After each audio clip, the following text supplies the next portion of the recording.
Hello, everyone. I'm here today with Michael Brenner, who is the CEO of Marketing Insider Group and co-author of the best-selling book, The Content Formula. Michael is recognized by Forbes as one of the top CMO influencers in the country, as well as a top social media marketer. He's also recognized from Dun & Bradstreet as a top B2B marketer, and Michael has also been on the list of the top 50 most influential content marketers in the country. And today we are going to be talking about the biggest trends in content marketing for 2017. So telling by his bio, I think everybody should pay attention because Michael knows his content marketing. Michael, how are you doing today? I'm good, thanks. How are you? Doing excellent, jazzed about digging into content marketing with you. Cool. As you know, we have a big emphasis on it here, and there's not one of the better people in the country to learn from, so I hope everybody really pays attention here because Michael truly is one of the best in the business, and I know he has great insight, not only currently what's going on, but what to expect in the future. So, Michael, just to start to dig into everything, what do you feel is before we get into the future, what do you feel is the current state of content marketing right now? Yeah, I mean, to sort of like State of the Union, refer to this question, I think the state of content marketing is pretty strong. Modern content marketing, I think, is just about 7 years old, and a lot of people point to American Express Open Forum as probably one of the, earliest examples of modern content marketing. It took a while, I think probably another 2 or 3 years for other companies to really learn from their example, myself included when I was at SAP, building our first content marketing platform. And, I got to say those early days were a real struggle. One, we had to explain content marketing. Two, executives were still trying to figure out what social media was.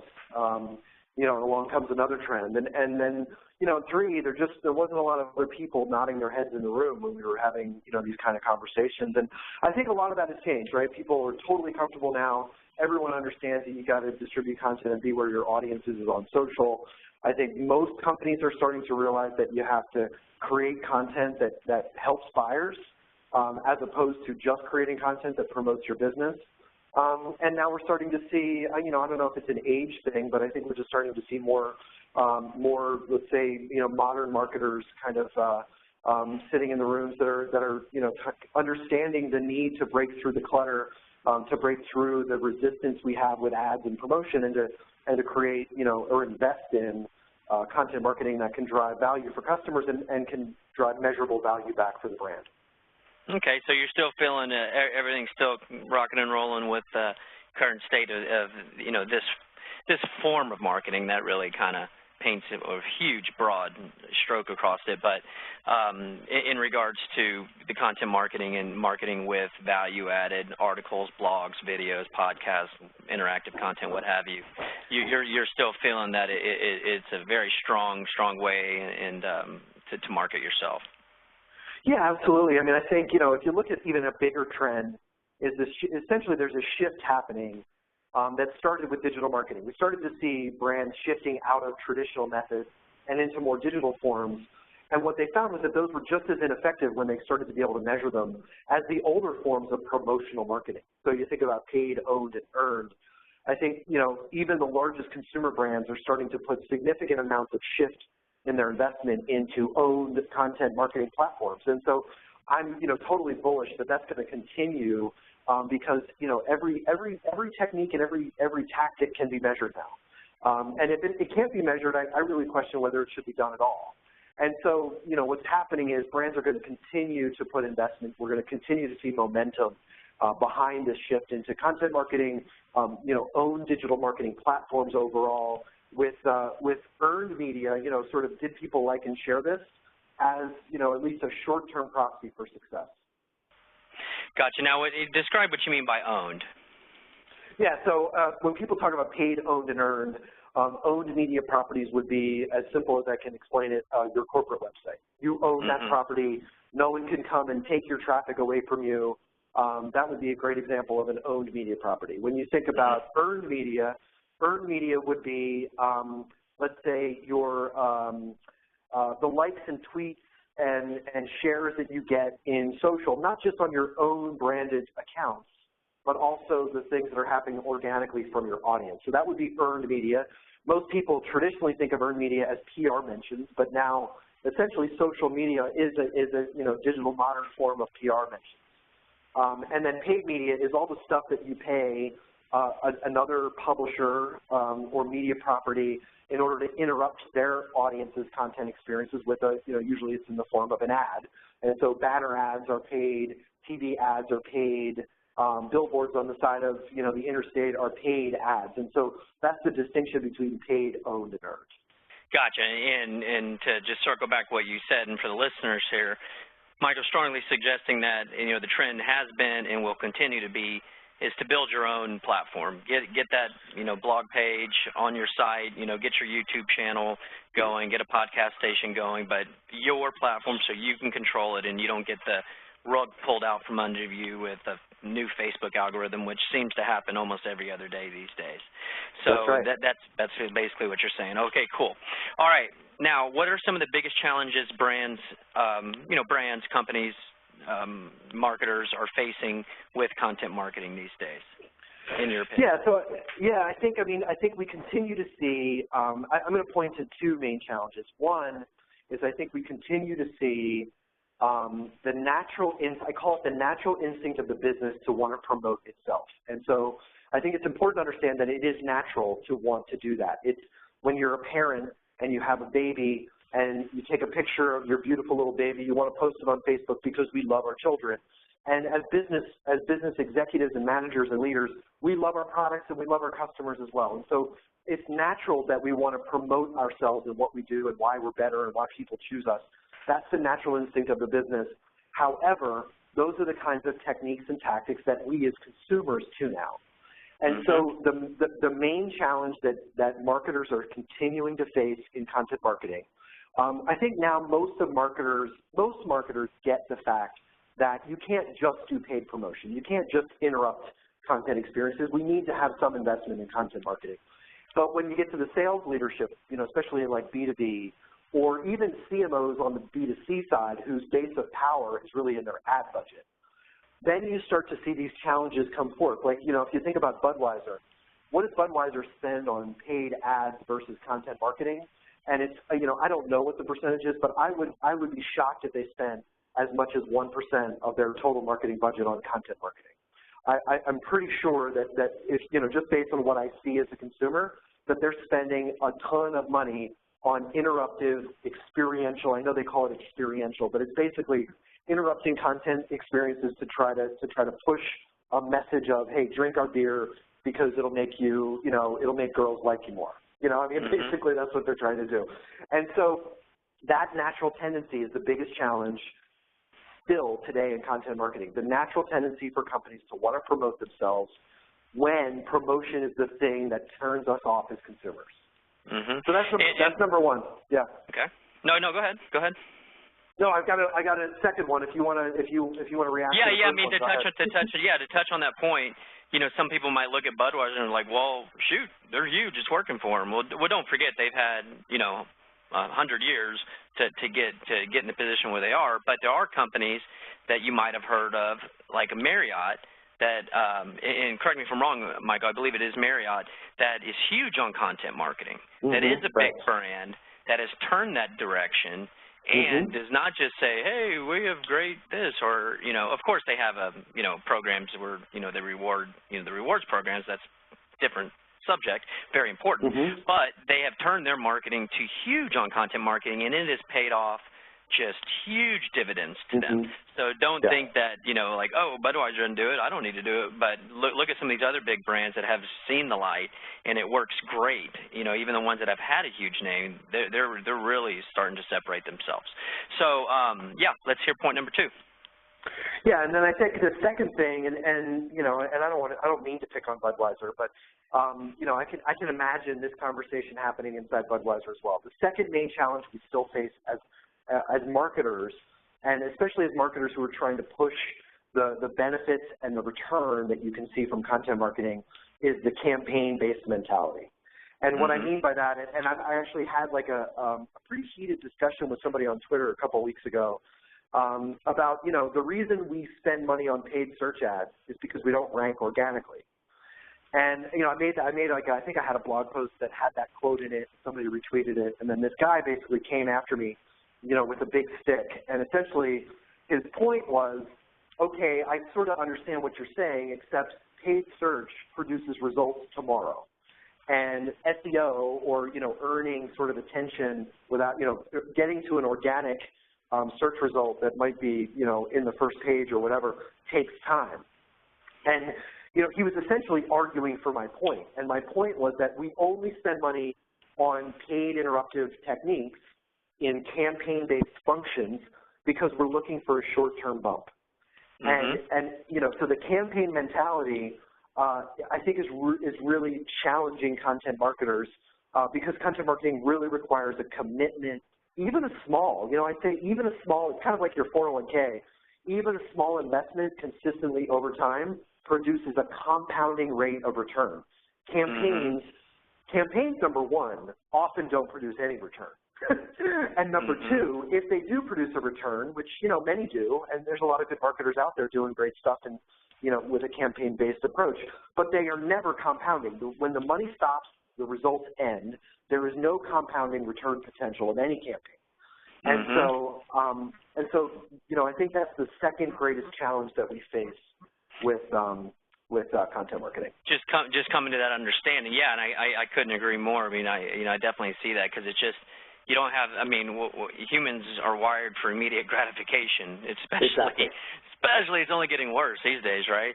So you got to fight that. You have to get past the point of return, I guess, and go ahead and use that if you like.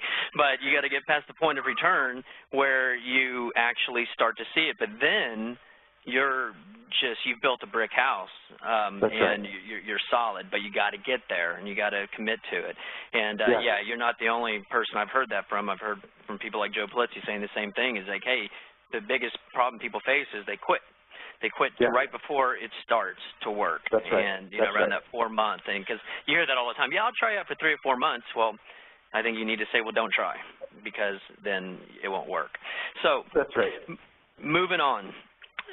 What about, you say 7 or 8 years, you know, new or old for this industry, but I think we all have seen as marketers, you know, because content marketing has gotten the ear from a lot of people. But what the potential negative result of that is a potential saturation or oversaturation of content out there on the webs. What is your opinion on that? And then how can a company, you know, well, let's just talk about your opinion on that, then I'll get into some questions. Yeah, I mean, first I want to pay some respect to my friend and colleague Mark Schaefer, who wrote about content shock, and you know, I sort of disagreed with Mark at first, and I think, you know, he disagreed with my reaction, and I think we've come to a common understanding of each other's points of view, which is always a good thing. Content shock was basically Mark's defense of the position you just mentioned, and it's a fact, right? The fact is that as more brands, as more bloggers, as more consumers are creating content, there is a saturation element happening. And I think what Mark's point, the point Mark was trying to make was that the return on any one piece of content is going to continue to decrease to a potential point of diminishing return. And so it's an inarguable point. It's an absolute fact. And so, so I give Mark credit for pointing this out and having us all think intelligently, I think, about what that means. And we'll get to that. We'll get to what I think is the sort of net effect of that as we talk about predictions for 2017. But I think the one thing that the reaction that I had with Mark was that having lived inside a brand, a company as big as SAP, there is so much money being wasted on content that it's either never used, or when it's used, it's just such crap that no one looks at it. That in my mind, there's an infinite opportunity, an endless opportunity to improve when you look at the investment and the resources that go into creating such crappy content inside corporate marketing departments. And so while if you think about it from a universe perspective, yes, there are tons of content being created today, and it will only get get worse, if you will. I guess it's really not a bad thing in my mind, but there will continue to be more content created, and it will continue to be harder to break through the noise. And yet, I think when you look in the perspective of the content that we create, the investments we make as corporate marketers in content, there's a vast, endless opportunity for improvement. And so I think these two notions, you need to be able to hold both of them in your head because it's just really two different perspectives. And so maybe what that means is, brands almost need to get exponentially better at creating better content, right? So they need to create more and they need to create better content at the same time. That's a really difficult thing for a lot of companies, and yet companies that commit to content marketing are making that happen, and they're showing results. They're showing increasing results over time. Well, yeah, I guess that kind of answers the question I was going to, ask about that. If there is a concern about an oversaturation of content, is how can a company that wants to still apply content marketing deal with this issue? And basically, the answer is, just make sure you're doing a bang-up job of it. Don't put crap out there like everybody else. And the fact that a lot of people are putting crap out there, that's where you see the opportunity to stand out from them. Yeah, exactly. I mean, the point I always make, and I love making this to CMOs, is that however bad you think the content your team creates is, double or triple it. Because every time we've looked, every CMO that I've worked with has been shocked at the amount of waste that happens in their content production investments just inside the marketing department. Just forget customer service and sales enablement and all kinds of product marketing areas. Just inside the marketing department and communications areas itself, the amount of terrible content is always underestimated by marketing leaders. And so just start with, I get it. It's hard to break through the noise, but let's, fix your own house, right? Like clean up your own house. Look at the investments you're making and just commit to creating better content in a measurable way, in a consistent fashion, with a real investment. And the brands that do that they're breaking through the noise. Awesome. Awesome. All right. Well, cool. Well, all right. Let's start moving towards the future now. Yeah. What are some of the biggest trends you see in specialization, visualization, and personalization? Yeah. And you can take one at a time if you'd like. Yeah. So I think the first one is just a great segue from that last point. And so, let's say that brands have, created efficient content marketing operations. And so they're now efficiently, you can't always create a great piece of content, but they're continuously improving, and they've created sort of a process and a machine that gets to, let's say, agile or just more efficient content creation. So let's assume they've fixed that problem. And let's also assume that, Mark Schaefer's absolutely right, because he is, that content saturation is a problem in the marketplace. What I think the prediction I have for the future, and I'm not the only one to bring this up, but the prediction I have for this is specialization. And what I mean by that is every financial service company could say that they want to be an authority on providing their audience with the best financial education possible through their content. Well, the problem is that not every financial service company can be the premier authority in financial education. And so, Wells Fargo needs to have a different approach than Bank of America and a different approach than, Chase. And so each of these brands are going to need to find a way to specialize. And I'm not talking about unique point of view. I often tell my clients that there's a unique point of view trap, because the unique point of view trap is all about you as a brand. Brands need to focus on how they can be uniquely valuable. And that's what specialization is all about. It means I can provide a unique value to my audience because of the things that make us unique, because of the things that sort of drove us to, to start the companies they started. And that specialization, that uniqueness, is going to translate into unique value for an audience. And so essentially what you're going to see is, instead of banks just committing to being experts in financial education, they're going to be experts in a specific kind of financial education, or they're going to be experts in to a specific audience, like maybe younger professionals, or working moms, or families of 6 or more kids, or whatever. You can probably you could come up with examples all day long. But specialization is absolutely the answer to the content saturation problem. Gotcha. So find your niche, find out what you're really good at, and then go for that. Don't be everything to all people. Yeah, and I would say it's important. There's a nuance. It's important to think of it from the customer's point of view. It's not what are we the best at, because a lot of company mission statements are like, hey, we're the leading provider of blah, blah, blah, and nobody cares, right? But think about how does that translate to value that is perceived by your audience.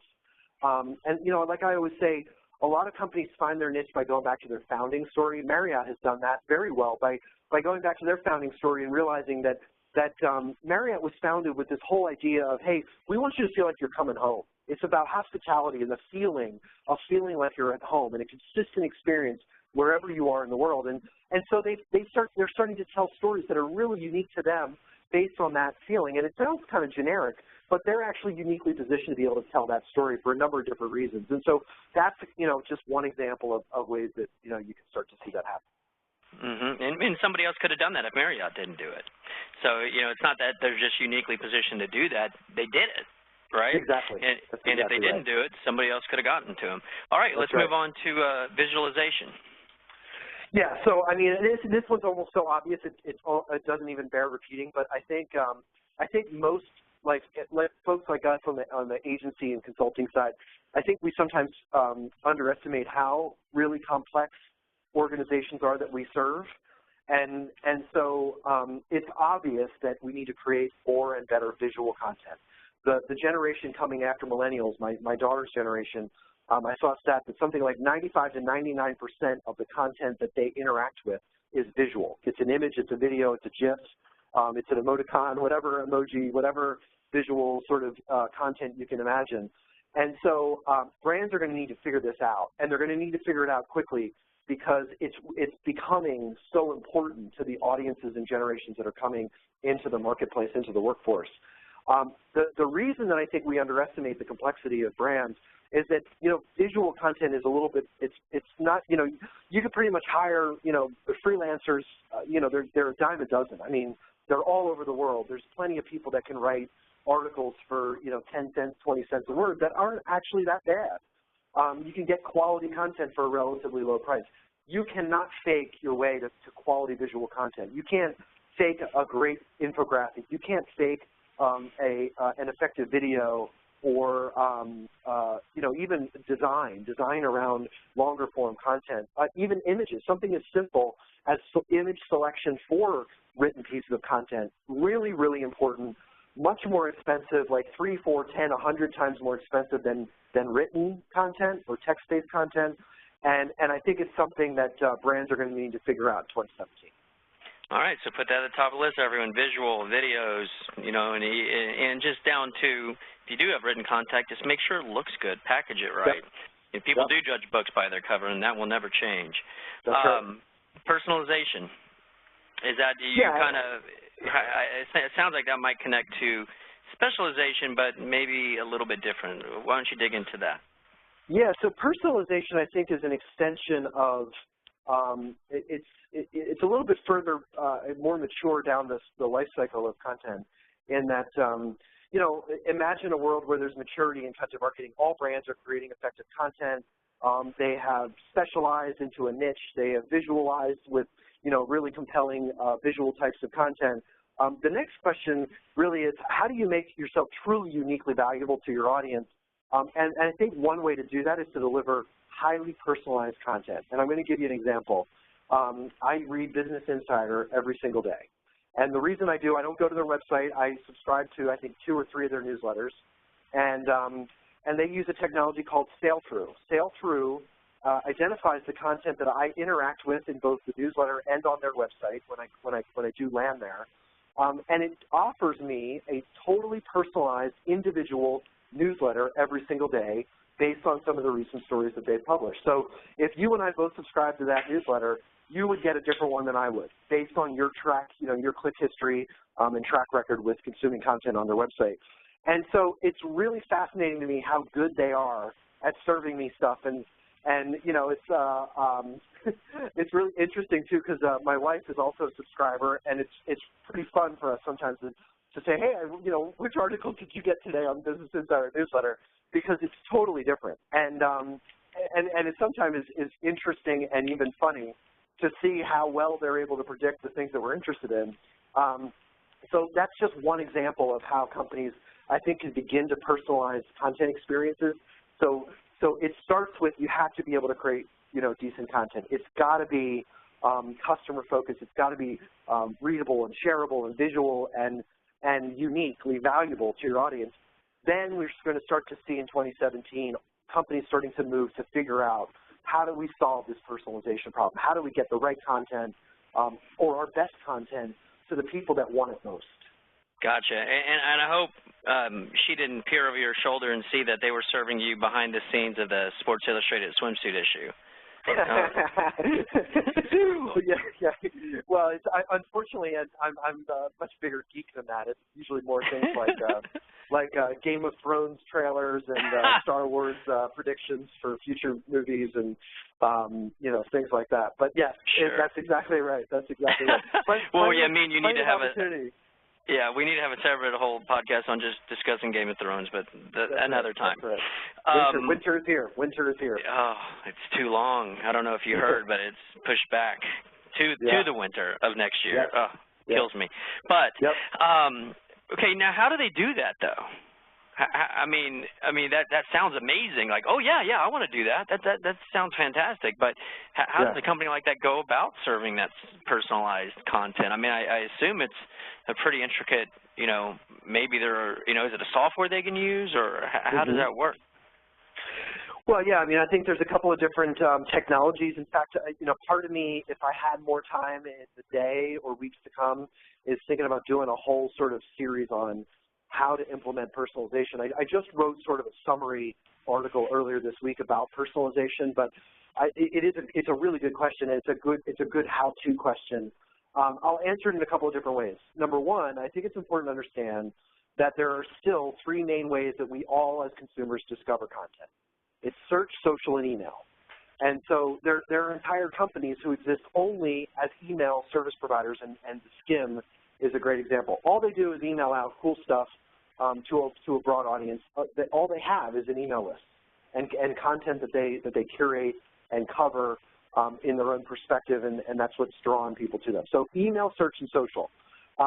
With social, right? So it's pretty much you're trying to gain access to your audience's audience through the interests that you share. I think it's pretty difficult to personalize through social because you don't own. We can't influence Facebook's, Twitter's, Snapchat's algorithms. When you get to search, now it starts to get interesting because if somebody types in, let's say, content marketing agencies, and let's say hopefully they find yours and mine, right, somewhere on that list, and they click on it, through simple technologies like Adobe Test and Target, or I know Monetate has a platform. SAP bought Hybris, which does this for e-commerce companies. There are other platforms as well that do this, OneSpot, Ideo. There's a number of technologies where they can serve up a piece of content that's, if not totally personalized, it's at least somewhat intelligent. And so it may know what browser you're using. It may know what company you're from because of your IP address. It may know what region of the country you're in. I think if you go to Monetate's website and it says, good morning, Michael, it's 98 degrees in Philadelphia, go get a glass of lemonade or something. Like they do something like that where at least it feels somewhat personalized, even though they don't really know who you are. So that's how, and those technologies have been around for quite a while. I used it when I was at SAP probably, 4 or 5 years ago. Mm-hmm. Now what we're seeing is those technologies follow you around the web, and I'm sure you've seen this. If you search for a pair of shoes, and then you see that pair of shoes on 75 websites in banner ads. They've got a cookie, they're tracking you, and they're serving you content. Companies like OneSpot, who I'm a big fan of, and a beta tester for their platform, they're serving up banner ad content that isn't always in the form of an ad. It's often mapped to where they think you are in the buyer journey. So it might be a blog article or a white paper relevant to what they think stage of the buyer journey you're in. So companies like OneSpot are doing a great job of doing that wherever you go on the web. So that's search, right? So we covered search, social, and then the final one is email. And I think my sell-through example is a great example there of a technology that every company could use in their newsletter for their list to learn how to serve the right kind of content to people based on their interests. Even if you don't know anything other than their email address, just knowing what they've clicked on and consumed and shared, you can serve highly personalized types of content experiences. Very cool. And I'd like to throw in one thing on the social part. Something that you can do is you can put pixels on specific pages, you know, i.e. like a specific article, and then you could build audiences based on that, and then you can make sure when somebody's, you know, lands or, you know, on that page, fires up that pixel, and then you have it in queue, they'll get served this piece of content. So that is another way you can, you know, in regards to your advice on personalization, you're not necessarily saying, say, hey, Dave, but you're just saying, hey, whomever, you know, we've recognized that you like this sort of thing. Here's this sort of thing to look at, and you know, you start to build that. So that's another thing. Now, what about like what have you seen out there? You know, this kind of goes along the way, you know, combines a couple of things that you've been mentioning about, you know, some ways that you can break out of the oversaturation, you know, with some really cool things, and this combines that with like your visualization, but like interactive content. You know, that's a very good way to kind of really interact with your audiences. What have you seen? What are some good, you know, what are some companies that are doing that the right way? Have you seen any cool examples out there like that with interactive content? Well, I mean, I think some of the simplest examples are BuzzFeed's "Which Disney Princess Are You" type articles, you know, and so that kind of interactive content has, you know, and there's a few other viral examples like that. Where, you know, you're taking someone's response to a simple question and you know, in some cases it may be more or less serious, and then you're providing some interesting insights to them based on that. I think, you know, simple quizzes probably the easiest form of interactive content that you can get to. There are other companies. I know when I was at NewsCred, we worked with a company called Ceros, C-E-R-O-S. Actually, an old colleague of mine from SAP is one of their marketing folks. And you know, Ceros does a great job of doing interactive visual platforms. So talking about visual and interactive, they do a great job. They did like a visual storytelling platform for NewsCred, which did really, really well in conjunction with Getty Images. So there are a few good examples out there. And yeah, I mean, I think interactive content is just a great way to create. Well, and of course we can't go through. I was hoping that Snapchat would never come up in this conversation. But I'm done with hoping Snapchat doesn't come up, because we now need to all talk about Pokemon Go, right? So if we're going to talk about interactive content experiences, right, Pokemon Go taking over the world through this interactive, immersive, almost virtual reality type experience. So, you know, what does this mean for the future of content marketers? Shit, I don't know. You know, it's the same answer I gave to the what does Snapchat mean for content marketers, and it's, you know, I just, you know, I'm still trying to figure it out. I think, you know, I think the future is going to be a really interesting place for all of us in marketing. And part of that, as Ann Handley loves to say, is that because marketing is life. It's, you know, it's basically marketing is now, it's no longer just ads and interruption. It's the content we consume. It's the way that it's, you know, brands who are all invested in supporting media companies and the content that get created. It doesn't get created without brand and marketing investment. So marketing is life. Yeah. No, I hear you. Apparently I need to look into this Pokemon Go. I just did a podcast a couple hours ago with Stefan Spencer, who, you know, wrote the Art of SEO, and he went on about something going on with Pokemon Go. So I'm gonna look into that. It's not in my wheelhouse, but I'll put it in there. Yeah, that's also now. We've talked about this, but I always like to give people examples because it helps with, you know, theories and understanding of what you're saying. Can you point to someone doing visualization really well that you'd like to show people to, hey, go check them out or check that company out? Anyone off the top of your head? You know, they're doing a really good job. Yeah, I mean, it's a little bit obvious, but a company called Wistia, which is a video content platform, is doing a great job of using videos to help people understand how to create better videos. So it's a very, I always say it's a very meta, but a very simple sort of example of, well, if you're a video company, you probably should know how to create good video. And if you do, then why don't you use that expertise? It's actually a great example of specialization and visualization, because they're they're using what they know best and what they uniquely know best to create a specific kind of content to help their people create that specific kind of content. So Wistia, WISTIA.com. Wistia does a great job. No. They have a great video on how do you shoot a high-quality video with an iPhone 5 or 6. It's pretty cool. No, I mean, Michael, just because you gave, an idea that you think a lot of people might already know about, I promise you they don't. So that's, that's great. Yeah, I just wanted to, send them somewhere to, hey, check them out. They're doing an awesome job about that. Yep. All right, what about tying in marketing automation with content marketing? Yeah. What do you see, these days and moving forward in regards to that?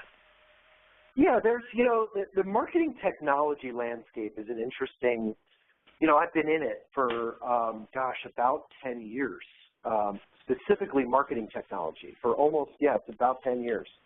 And one of the things that I think, I don't know if you're a fan of the Silicon Valley show on HBO. Sure. But, there was a lot of talk about an episode, I think about 2 or 3 weeks ago back, where they talked about the great secret of startups, of Silicon Valley startups. And the great secret is it's not how many users you have, it's how many active daily users you have.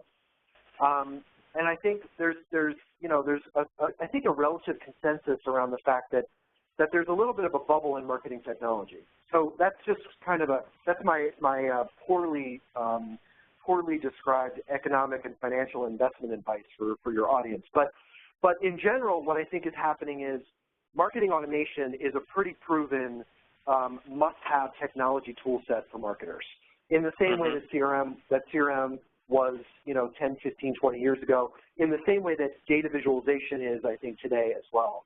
And so, companies rush to chase this shiny object when marketing technology markets were pretty hot, and Marketo and HubSpot and Eloqua certainly, all three companies have done a great job of creating I think a product that people are finding really, really compelling and useful. The second those things got implemented, there was a huge need for an understanding pointing to the gap in content. And so I'm thrilled that marketing automation has reached the saturation. Well, it's probably not a saturation point, but it's reached the maturity that it has in the marketing landscape, because it's just pointing out and solidifying the gap that most brands have in creating content mapped to the buyer journey. What do I mean by that?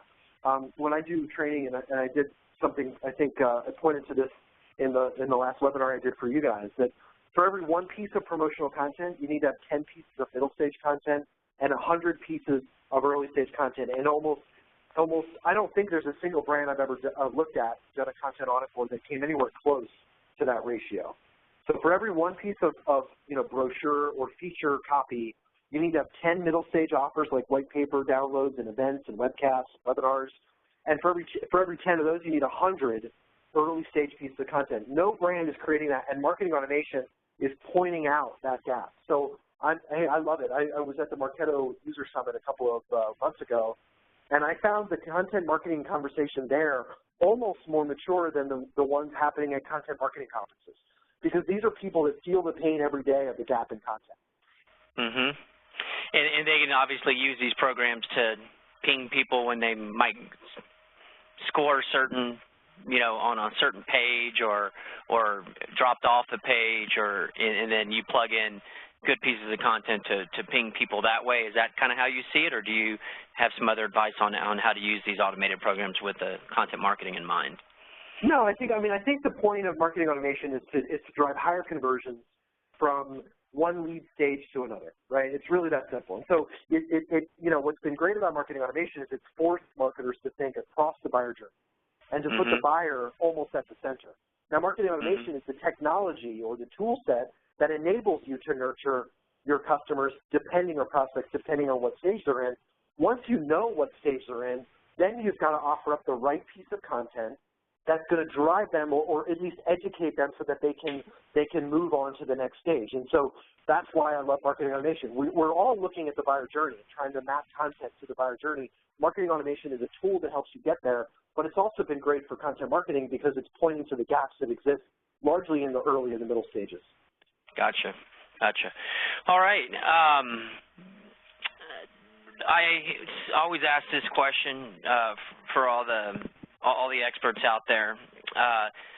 Because it's always a huge question for everybody, is when should a company start to see success with content marketing if you're starting from scratch? And does it differ between like a B2B and B2C company? Mm-hmm. Yeah, I mean, the answer is I think it's 4 months, 1 week, and 3 days. I think that's you nailed it. That's what everyone's saying. Exactly. 4 months, 1 week, and 3 days. Of course. Exactly. Yes. No, it's there is I always say there's this sort of, you can call it the valley of darkness or the leap of faith. There is a period of time where I think for most companies there's going to be a lack of results despite an investment that's taken place. It's just it's just the nature of building a financial asset. You have to invest capital in order to build the asset before you can start to see the results of it, right? And that's why marketers love campaigns, because they don't have to think about that, right? They're addicted to the drug. They throw some money at Google paid search ads, and they get leads, and call it a day. There is always going to be sort of a period of time, and that's just that's what happens when you make the right kind of strategic investments in anything, whether it's a factory or an employee or a content marketing platform. What we've seen is that in general, Google starts to think of you as an authority to take seriously when you're consistently publishing content after about 4 months. And so I made that number up a little bit, but that's what I've seen, and I've looked at this trend across probably 30 different companies.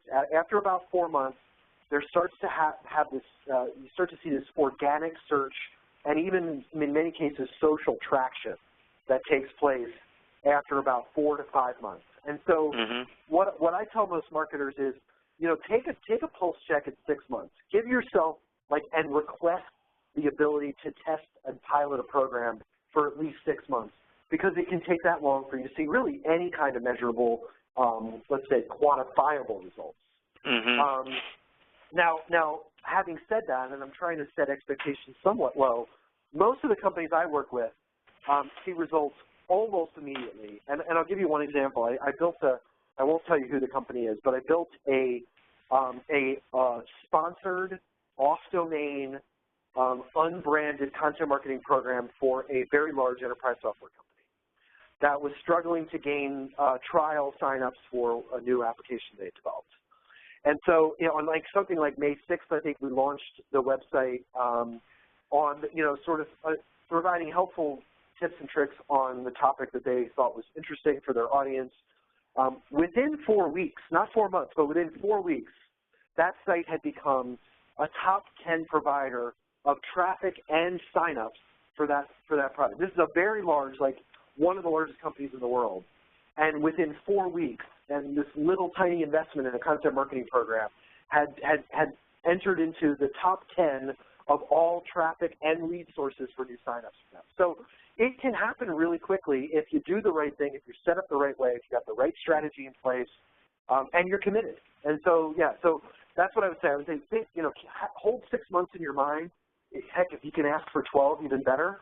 And then try to beat, try to beat that, that sort of, when the clock starts, feel the pressure of trying to beat that timing. But that's what I see. Gotcha. And I think some of it comes down to how long the buying cycle is. If it's a longer buying cycle, it's going to take a longer time, and if it's a shorter buying cycle, it should take a shorter amount of time. But yeah, it varies. And in what you mentioned about Google and social taking you seriously, that's the beginning. But then then the leads come and then the sales come after that. So yeah, I think that kind of paints a good picture for people if they're able to invest in that much time and energy and money to give it a go. But we've just heard from countless people that it works. You just got to stick with it and do it. All right, to close here, give me one just off-the-wall crazy prediction for marketing in 2017. Anything crazy?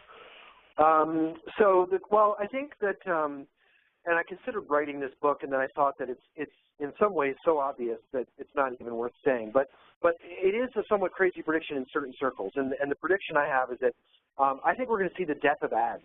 I really do. I think that at some point in the future we won't see ads, and what I mean by that, and the reason behind that is there's a publisher who I won't mention, whose site, when I land on it, throws so much interruption and BS in front of me that I hate them, number one, but I hate the brands that are interrupting me with their ads even more, because they're so stupid to think that what they're doing is actually going to influence me. Number one, I'm not a potential prospect for them anyway, so their stupidity showing through, and I'm being a little harsh here, but my point is that I think that I'm not alone in the frustration I feel when my content gets interrupted.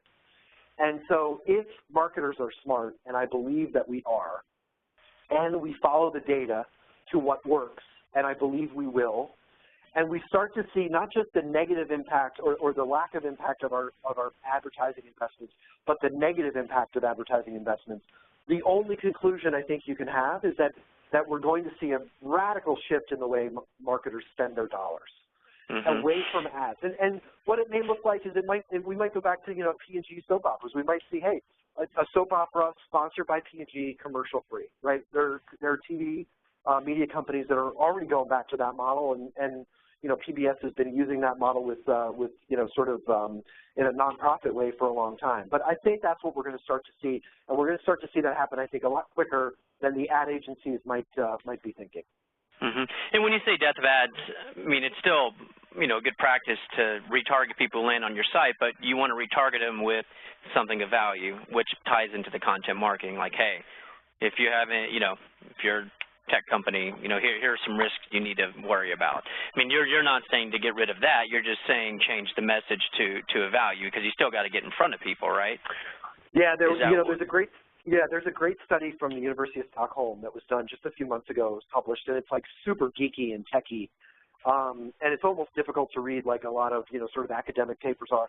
But what this thing said was there were two main conclusions. Number one, the amount of money that a company spends on advertising has no direct correlation to the brand, the value of their company. No correlation whatsoever. However, they did find a correlation to companies that advertise with what they called advertising equity, and they defined advertising equity as communications that are relevant and helpful. And so I've never seen anything relevant or helpful from Budweiser. No, again, not to pick on one brand. We could name probably 30. I'm tweeting Budweiser. I'm tweeting Budweiser after this. But my point is that so retargeting relevant and helpful content provided even in an ad or interruptive format is I think going to always be there. It's the opposite of that. Irrelevant, unhelpful, purely selfish and self-serving types of ad interruptions, I think, are going to start to decrease in a rapid way. Gotcha. Well, Michael, appreciate your time and your insight. I know it's always helpful for me, and I know it's going to be helpful for everyone else out there. It's been awesome hearing from you here. How can people continue to follow you? Yeah, I would be honored and thrilled if anyone wants to reach out to me on Twitter @BrennerMichael. You can also find me on LinkedIn. Just type my name in there. You should find me. And you can find me on my website, marketinginsidergroup.com. I'd love you to subscribe and check out some of the articles that you see there. Hopefully you'll find that I sort of preach, sort of follow what I preach, or take my own medicine, or eat my own dog food, or whatever analogy you want to use that I don't, really, I try not to promote and just be helpful. Awesome. And for the listeners, it's @BrennerMichael, Brenner Michael. All right, Michael, until next time, looking forward to it. Thank you for your time. Thanks so much, David. Yep, take care. Right. Thanks. Bye-bye.